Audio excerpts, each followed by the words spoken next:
We build our structures for refuge.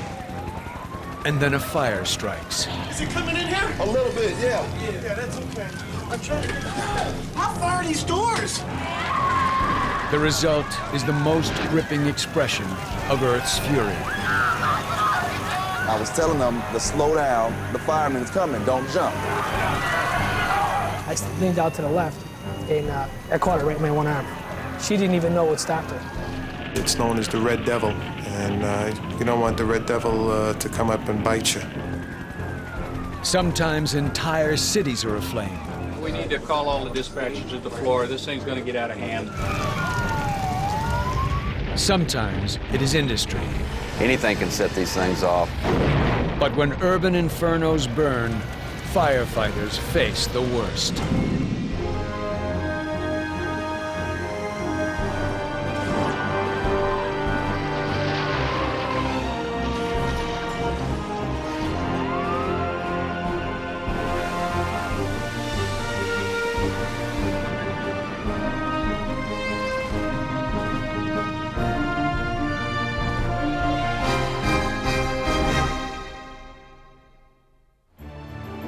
All over the world, people live and work in crowded cities.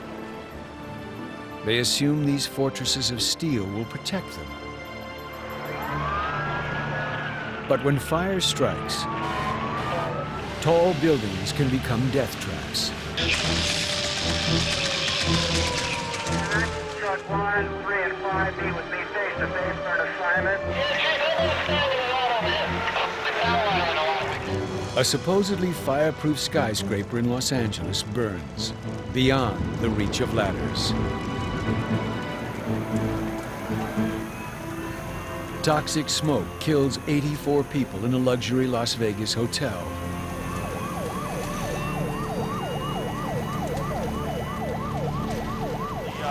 The deck gun's down. Height and smoke are a firefighter's biggest foes. High-rise fires are always a problem because they're high up, they have no way to get out, and people just panic. When this 10-story Chicago apartment building burst into flames, Bill Heenan is one of the first firefighters on the scene. I looked up and it was just total chaos. People were running around on the ground screaming and telling us to get off the rig. They had relatives up there. I looked up and I seen like 30 people hanging out windows. And we're like, oh my God, we're in trouble. From the ground, Heenan quickly assesses the danger of the fire. But inside the building, 6 stories up, people are panicked and confused. I was scared of the unknown because I didn't know how bad it was until I opened the door. And then when I opened the door, that's when I seen a wall of smoke.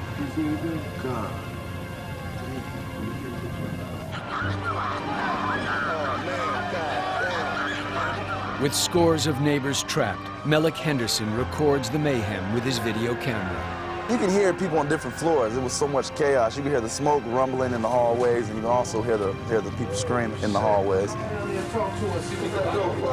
To escape the smoke, people run to the only possible exits, the windows. Just as I was getting my mask on, this guy comes running over and he says, my cousin is hanging by her fingertips. So I run over, I turn the corner, I see this girl hanging. I mean, just literally hanging by her fingertips.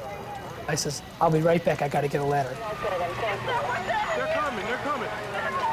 They're all right, she's okay. On the other side of the building, firefighters are trying desperately to gain control of the blaze.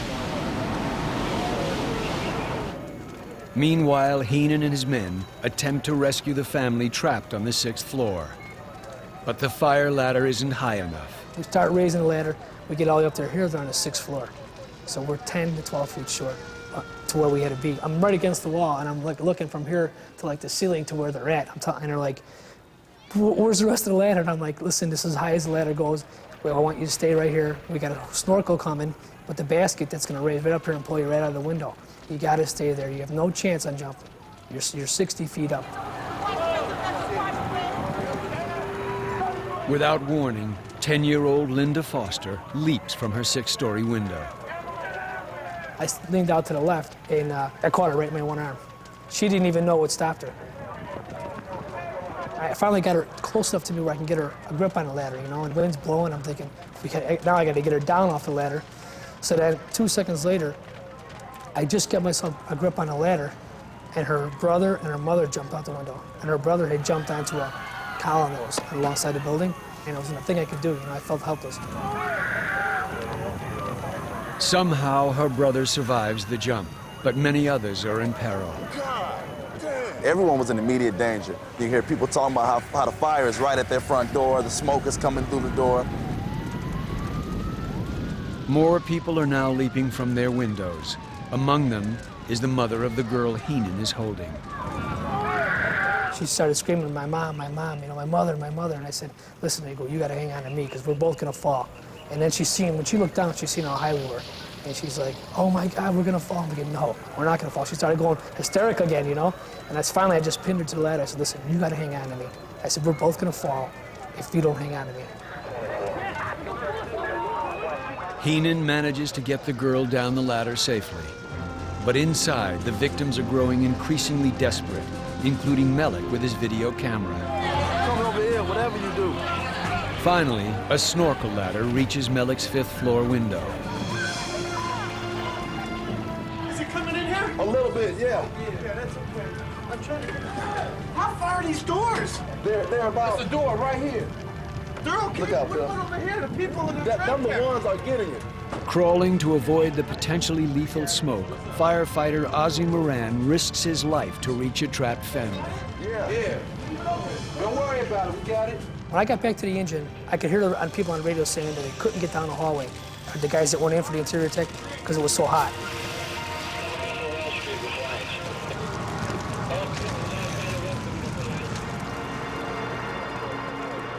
Exhausted and half frozen from the cold, the firefighters won't give up. After 2.5 intense hours, they win the upper hand.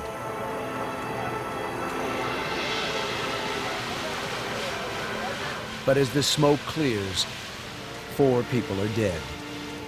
2 from jumping, including Linda's mother.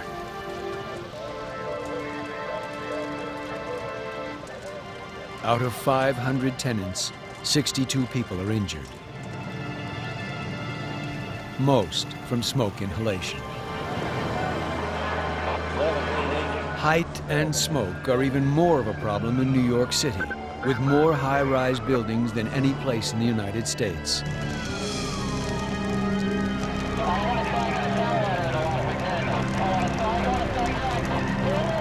Firefighters can't always reach blazes from the outside, so they often battle the flames face to face.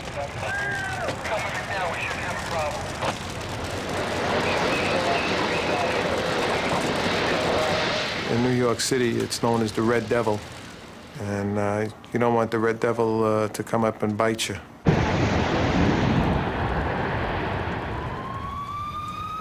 Captain Dennis Devlin has been fighting fires in New York City for 18 years. Experience has taught him that the best way to subdue most structure fires is from the inside. Get ready with this 2.5. Baby's rolling. We found we can save the greatest amount of lives and protect the greatest amount of property by attacking the fire from within a building. But attacking a fire from within often means working blind in a suffocating, smoke-filled environment.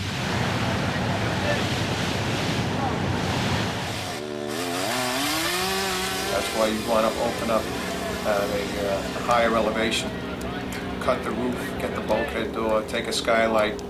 This way when the fire rushes to that opening, it'll be rushing right out to the atmosphere and away from the men that are going to put it out. But even with proper ventilation, interior firefighting is hazardous. I could feel my ears just burning through it. So had I not had this on, I'd probably have burnt ears for sure. This melted helmet is evidence of a fire's fury. But a new anti-smoke technology may help conquer the Red Devil. See my hand? Reach out and touch it. Using thermal imaging science developed for the military, engineers created the Cairns Iris. This helmet-mounted imaging system gives firefighters a new weapon against blinding smoke: the power of sight. This is a very, very different view of what I've ever had before. Tests demonstrate the effectiveness of this new imaging system. At this point, normal fire search, we wouldn't have any visibility at all. You can clearly see a victim off to the left on the floor. This new technology may help firefighters save lives. But in the charred remains of his home in Chicago, Melek Henderson discovers it is technology that has failed him and his neighbors. Melek believes that this fire could have been prevented. If their alarm would have went off, a lot of lives could have been saved. But even with strict enforcement of fire safety codes, another tragedy will strike Chicago.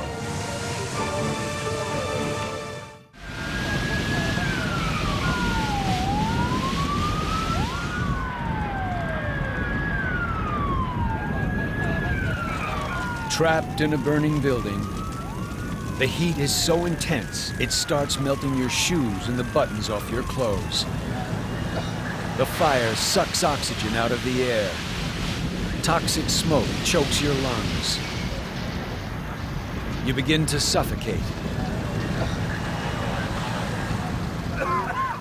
You rush to the window to escape, but you're 6 stories up, and there's no way out.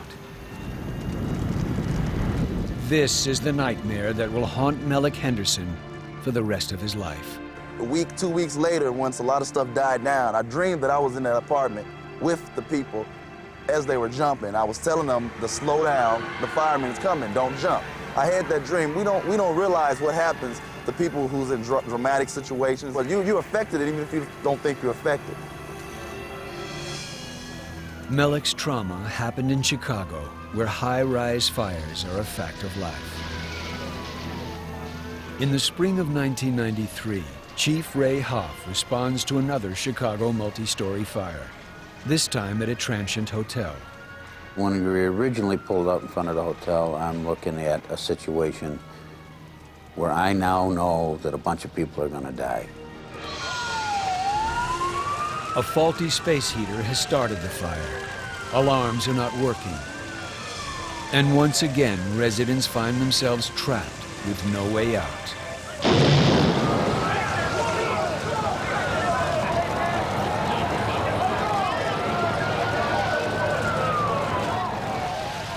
In less than an hour, the fire rages into a 5-alarm blaze.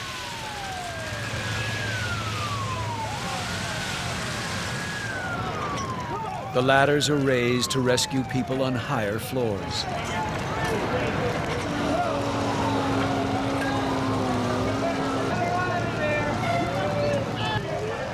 I need a ladder over here! People are just hanging there. Some people are passed out on windowsills. Some people are straddled on the windowsills. You can see where people climbed out onto a windowsill to come meet you. You had people that should have jumped that didn't jump, people that shouldn't have jumped that jumped, and people who weren't going to do anything because they panicked. The fire's burning me! The fire's burning me! At ground level, firefighters frantically race to cut security bars that have trapped residents inside the burning building. Fire coming out of the ceiling had them pinned against the bars, and we had firemen with the lines to try and protect them, and other firemen trying to cut the bars so we could get them out. And in most cases, they got them out in that alcove, but a couple people they lost talking to them eyeball to eyeball. At least 7 people are critically injured. 15 are dead. Others sit in shock amidst the devastation.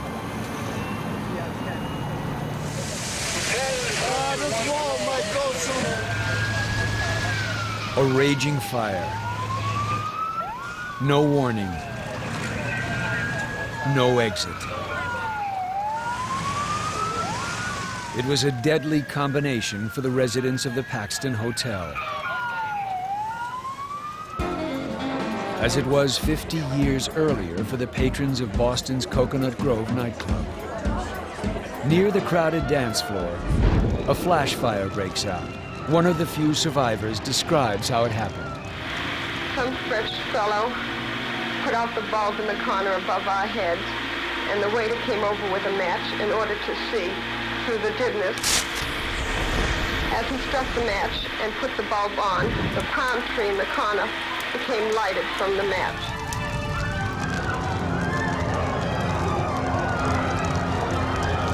The blocked exits cause the majority of deaths. People are crushed and smothered trying to escape.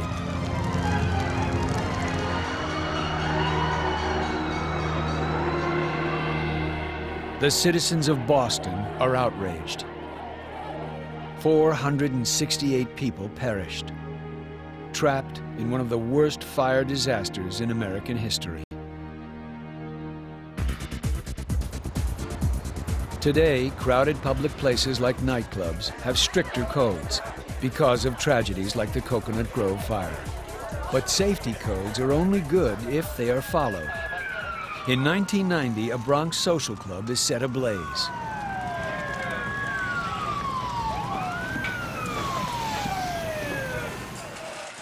Nothing in Captain Dennis Devlin's career had prepared him for the Happy Land Social Club fire.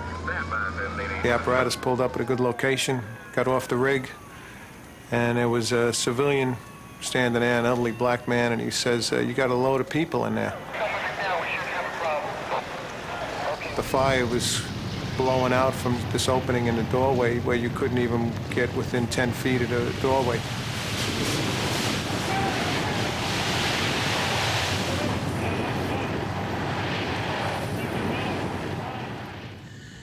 The fire is quickly extinguished, and Devlin makes his way in to search for survivors. The smoke was hanging very low. There was no visibility. We found one victim. He was slumped at the bar with a extinguisher at his side. I remember after a couple of people were removed, I saw lights to my left. And I yelled over, I says, we got a whole load of bodies over here. And somebody yelled back, "So do we."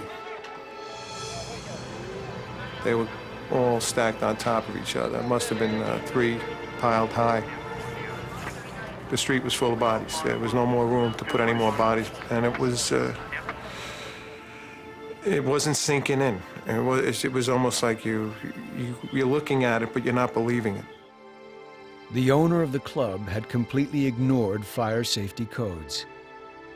And when the blaze started, the only way out was blocked by screaming patrons. I always like to think people had a chance, but in reality, with that amount of heat and consumption of oxygen in there, they were dead. They fell where they stood, or they died where they sat.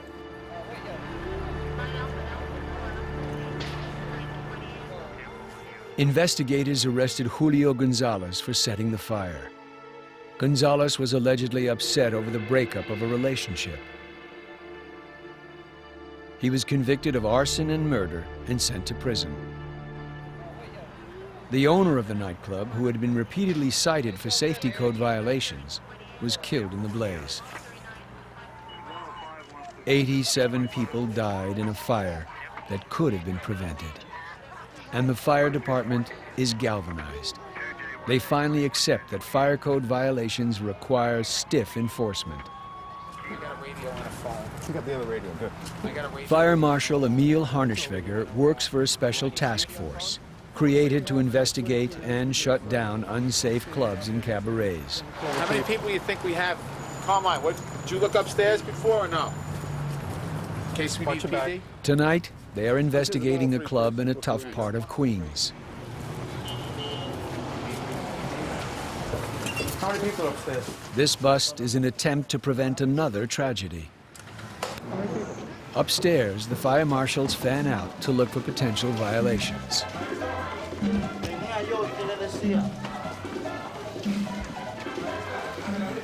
One back room. Yeah. Against the wall where they're playing cards. Investigators are indignant over broken fire codes. You were supposed to have everything done. You've got a second means of egress here. This just goes onto the roof. That's no good. It's no good at all, right? You have no emergency lights. You have nothing here, really. This is what they call an exit, and the exit is supposed to lead to the safety of the street. And this leads basically nowhere, just to a setback at the back of the building. You talk about a happy land. This is it. Harnischweger's team has already cited this club once. Tonight, they shut it down. We're going to try our best to close the places down that have to be closed down and try to have the people know to go to places that are legal.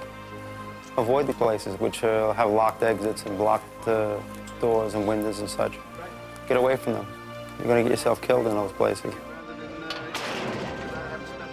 For this fire inspector, every club he shuts down may mean hundreds of lives saved. A single burning building can be a death trap for many. But what happens when an entire city is in flames?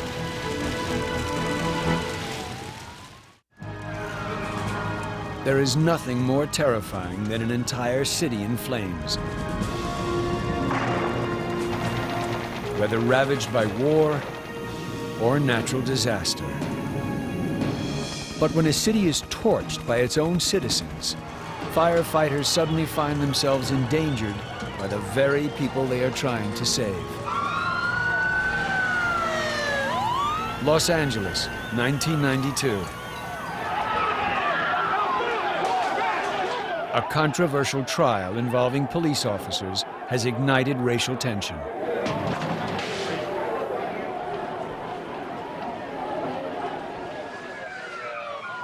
Battalion Chief Terrence Manning finds himself in the middle of a hostile environment. As far as you can see, fires are burning.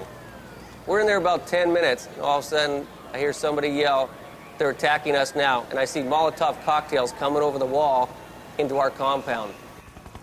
Angry mobs are setting fires that spread across the city like a windswept firestorm. There's a crowd of approximately 400 to 500 down there, and we're losing a lot of windshields. OCD Battalion 1 at 50th and Avalon. We're getting out right now. We hear the radio is basically non-stop fire messages of fire companies being attacked, of buildings burning, of firemen requesting help from the police, and no help is available. We have an injured fireman, and we still have no PD. We're working on PD, and we cannot get any PD for you. An official state of emergency is declared. Deputy Chief Don Anthony becomes a general in a war against a conflagration that threatens the entire city. Camp, we need to call all the dispatchers to the floor. This thing's going to get out of hand. We had been preparing, working with the police department, developing our tactical plans based on history that we have had with civil disturbance. That history was a racial uprising in 1965 in a Los Angeles neighborhood called Watts. Watts started very slowly one evening. Took 2 days before it was in full swing. 3 hours after this started on April 29th, we were in a full-blown riot. Anthony's experience did not prepare him for what he was about to witness as he boards a helicopter for an aerial view. We took off of the roof on this building and we cleared the parapet. I can see between 30 and 40 major fires burning right at this time, with the columns of smoke going up. It looked like the Kuwaiti oil fields burning. Down below in the burning city, Battalion Chief Manning's situation is growing ever more threatening. A huge crowd is gathering. Cars are burning, and immediately they begin to converge upon us. It is an angry mob bent on destruction.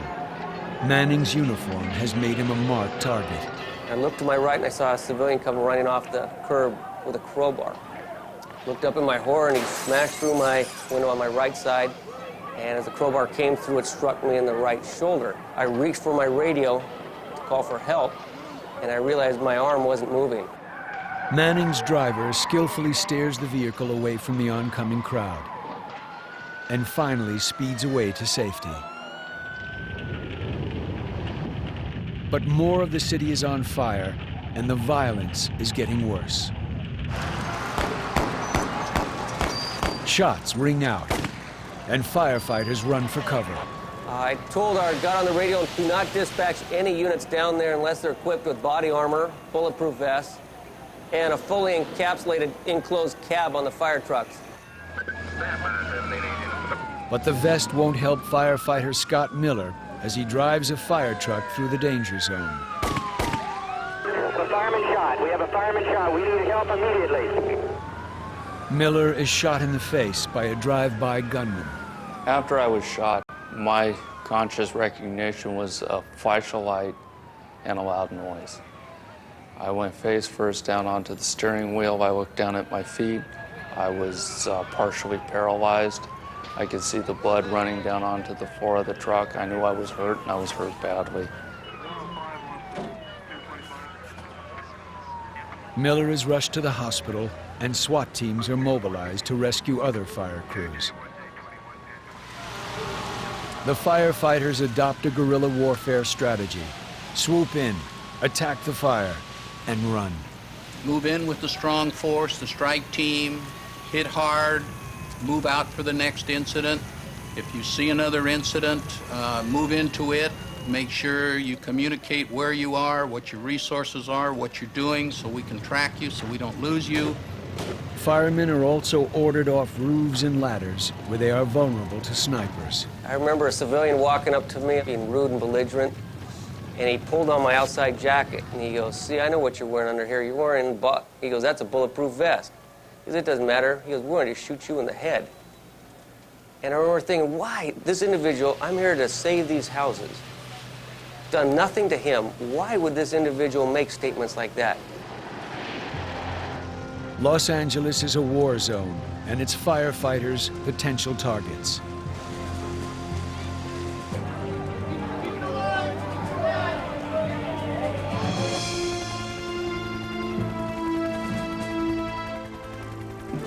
There didn't seem to be any fear, any reprisal fear of anybody that they were going to burn and loot at night.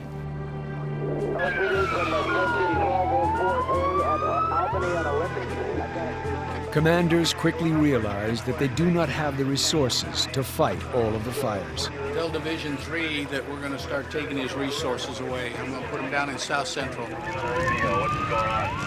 At the peak of the activity, about midnight, the first night, we were running about 260 incidents per hour of fires and medical emergencies.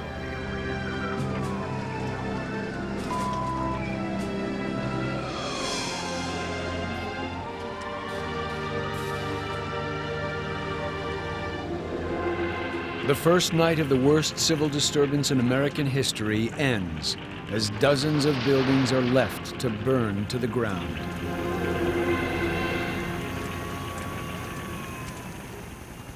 By the next morning, the violence has reached a terrifying crescendo, and Fire Command must make a difficult but necessary decision. Firefighters will not go out unprotected. At about noon, the chief asked me to take the mayor up and fly the area.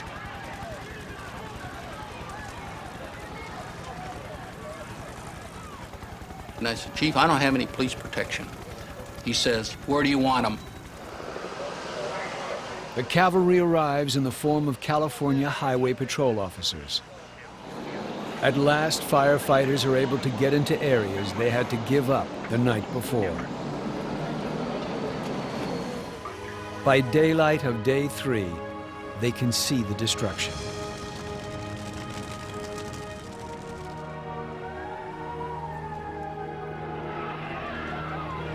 But even with the protection of daylight, the fires and the violence do not cease. This was different. Things have changed. We had to first assess the situation as what are the crowds like? What is the mood like? Because they would light fires because they knew it would draw us into these fires. Then they would attack us. Police can do little to protect themselves or firefighters. I think we had about 80 fire trucks and ambulances damaged with either windows broken out, tires shot out. One fire truck had 28 bullet holes in it. But those who attack the firefighters are the exception. There are scores of civilians who step into harm's way to help. And I'll always remember that. The citizens that came down the street with machetes and say, "We're going to protect your escort unit. We're going to protect your fire trucks for you. They aren't going to burn these buildings down."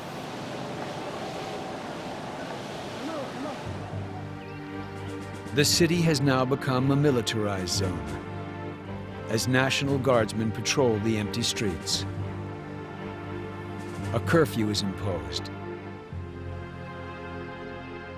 An uneasy sense of calm permeates the city as firefighters begin the arduous task of mopping up. 3,600 individual fires have exhausted the fire department. Total property damage is estimated at over $500 million.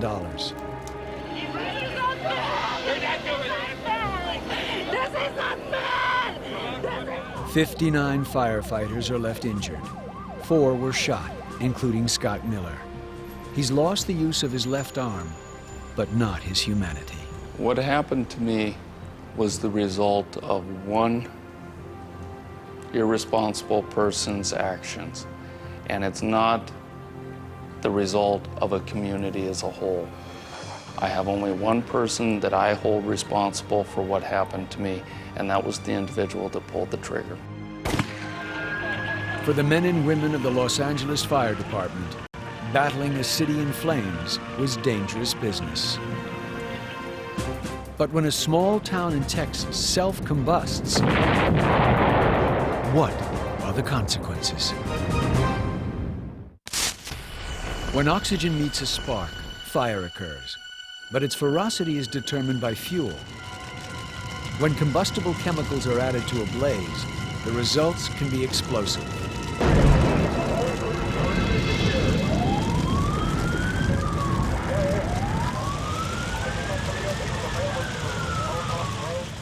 Nowhere is the danger of explosive chemical fire greater than Southeast Texas, the petrochemical capital of America. It rose to prominence during World War II when the need for gasoline turned small communities into boom towns. For the port of Texas City, that phrase took on ominous meaning on an April morning in 1947. Townspeople flocked to the docks to watch a ship on fire. We did know that there was a ship on fire, but that's all. And so that attracted people down there. Irene O'Sullivan and her daughter Timmy are home, 2 miles away, getting ready to join the excited throng. The smoke was so beautiful. It was pink and orange and purple, and everybody in town was talking about it. No one knew that the ship's cargo of fertilizer was a chemical compound, highly explosive ammonium nitrate.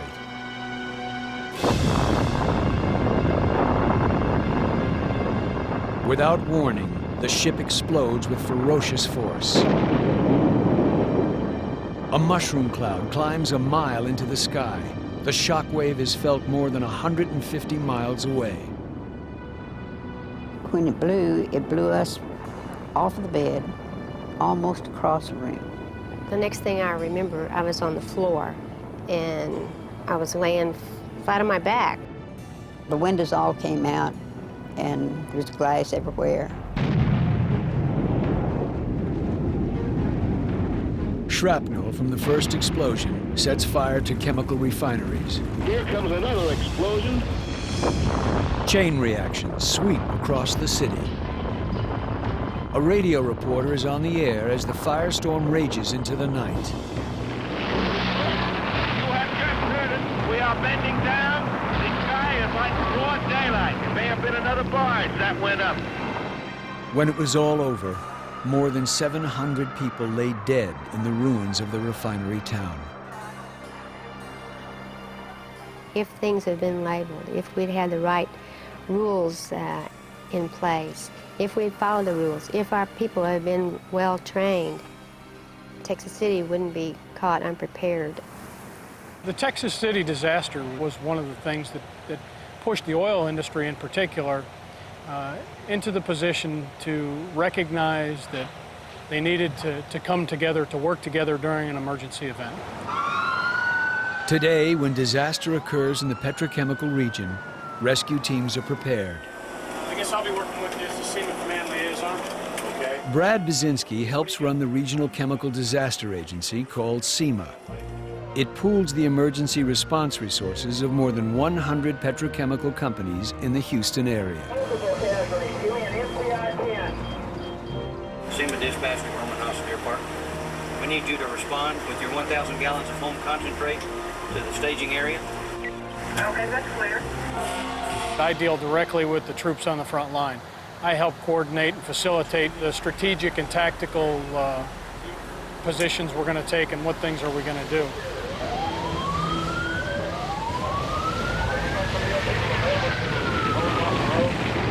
Coordinated response efforts like SEMA have saved lives, but safety hazards continue to plague the region.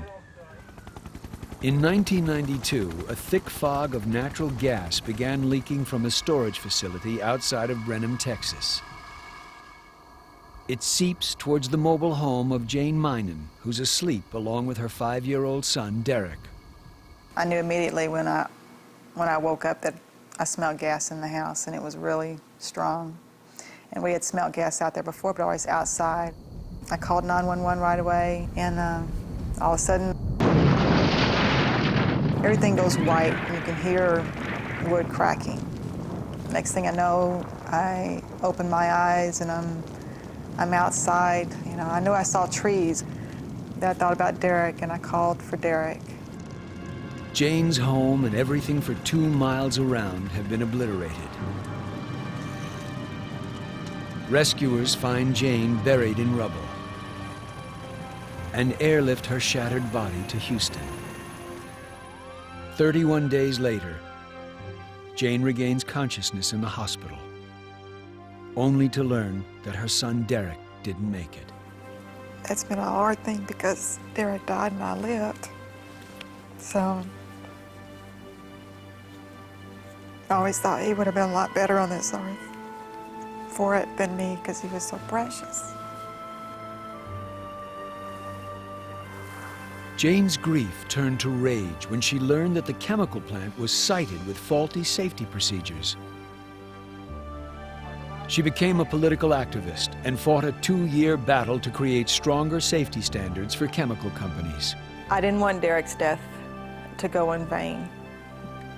That was my drive, and that was my motivation to get back and to get better. That's why I wanted to come home, was to fight, to bring about new rules and regulations because there were no laws, there were no rules. They didn't break any law and they killed 3 people. And that's not right.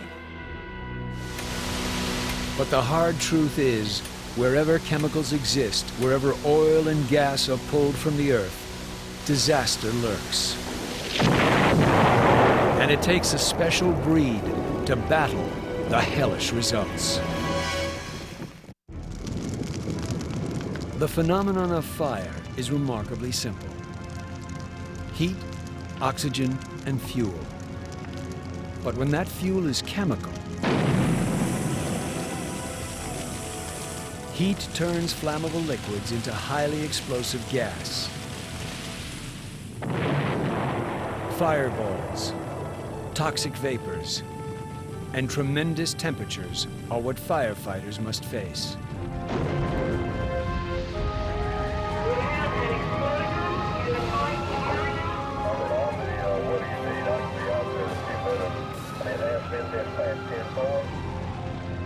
When a refinery is on fire anywhere in the world, hazardous materials specialist David Gormley can be called on a moment's notice. We would be looking for the color of the smoke, the runoff, if there was a leak, you know, the product was leaking somewhere, where it was going, so we could prevent any further contamination. Encapsulated suits are used to protect hazardous materials specialists from toxic side effects. It provides the maximum protection in those situations where absorption through the skin or contamination to the skin or an inhalation hazard is there. But once the threat of contamination is removed, there are more hazards lurking in these flames. When called to a refinery disaster, firefighters seldom know exactly what chemicals they're dealing with. And when certain gases are allowed to mix in a superheated environment, explosive chain reactions can result. James Sledge teaches at the world's leading industrial firefighting program at Texas A&M University. He's been on the front line of some of the worst chemical fires. You could have a pressure-type problem, flammable gases, loading facilities, propane, butane, things of this sort, or you have general-purpose products. These things can be spontaneous ignition when they come in contact with the air. Heat alone can trigger an explosion, so water is used to cool the fire and corral the flames away from storage areas. Once the fire is under control, foam suffocates the remaining flames by cutting off the oxygen supply. But when combating a chemical fire, the most important tool is a firefighter's senses. You want to listen to the fire. The fire can tell you a lot by just listening to it. You know, is it a real heavy rumbling noise? That may mean that, hey, I've got more pressure into it. But refinery fires are not the worst situation in the petrochemical world. When high-pressure oil or gas ignites at its source, the result is a raging torrent of fire called a blowout. Rocketing from deep within the earth, these roaring columns of fire can soar as high as a 6-story building. It takes a special breed to battle these wild wells. In the early days, they were trailblazers with cowboy names: Coots Matthews, Boots Hansen, and Red Adair. Yeah, I went to work when I was 19 years old for Red Adair, and he told me, I don't ever want to see red coveralls run. If you have my name on your back, I don't ever want to see you run. Working in Adair's footsteps, Brian Krause has traveled the world facing down dangerous blowouts. Like this offshore rig explosion in the North Sea that claimed 168 lives. But all of his experience did not prepare him for the worst oil field disaster of the century.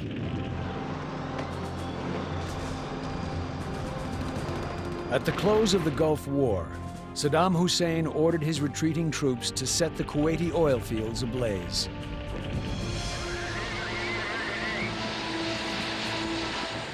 The military had gotten reconnaissance photos of the Iraqis actually wrapping the wellheads with explosives. They knew to put the charges in the absolute worst place they could put them to make it very difficult to control. When blowout teams arrived, over 700 wells were on fire. A conflagration so huge, it was visible from outer space. Basically everything you see out there are oil well fires, all the light spots. But Krause and his men skillfully launch a counterattack.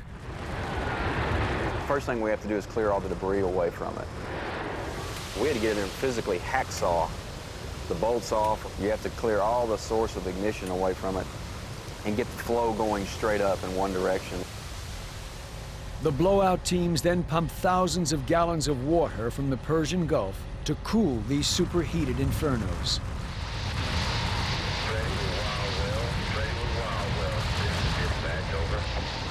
The shields you see around the bulldozers and the monitor sheds where you're spraying water is just like corrugated tin that you see on any barn anywhere, and that just reflects the heat off of you so you can operate that machinery in there.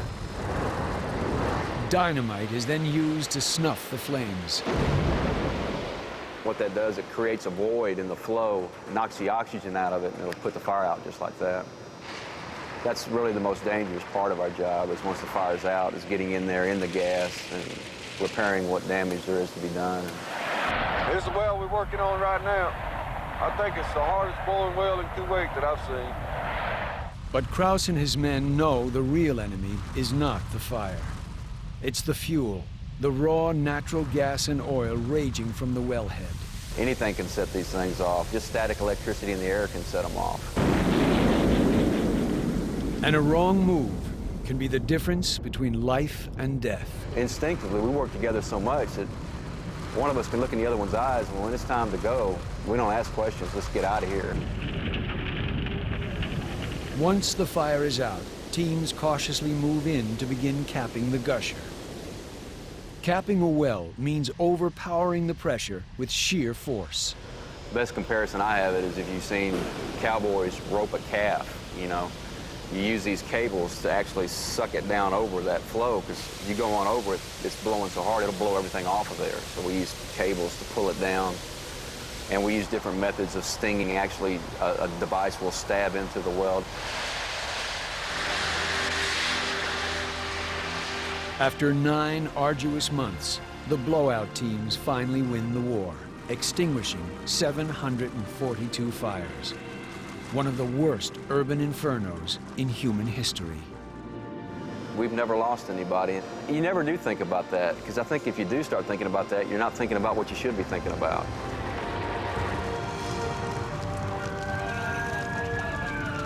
Every time a human structure burns, the stakes are high. Lives depend on the technical ability and the courage of the firefighters. They did things and called up energy from within themselves to go again and again and again to perform 40 straight minutes of rescue. We go to work every day trusting the person next to us. When we go in that building and there's only 2 or 3 of us going in there and there ain't anybody else in there between us and the fire and the hose line, I gotta have full trust and confidence in this person. Whether it's battling a towering inferno, a city in flames, or a blazing blowout, it is the collective spirit of the firefighters themselves that is the ultimate weapon against the fury of fire.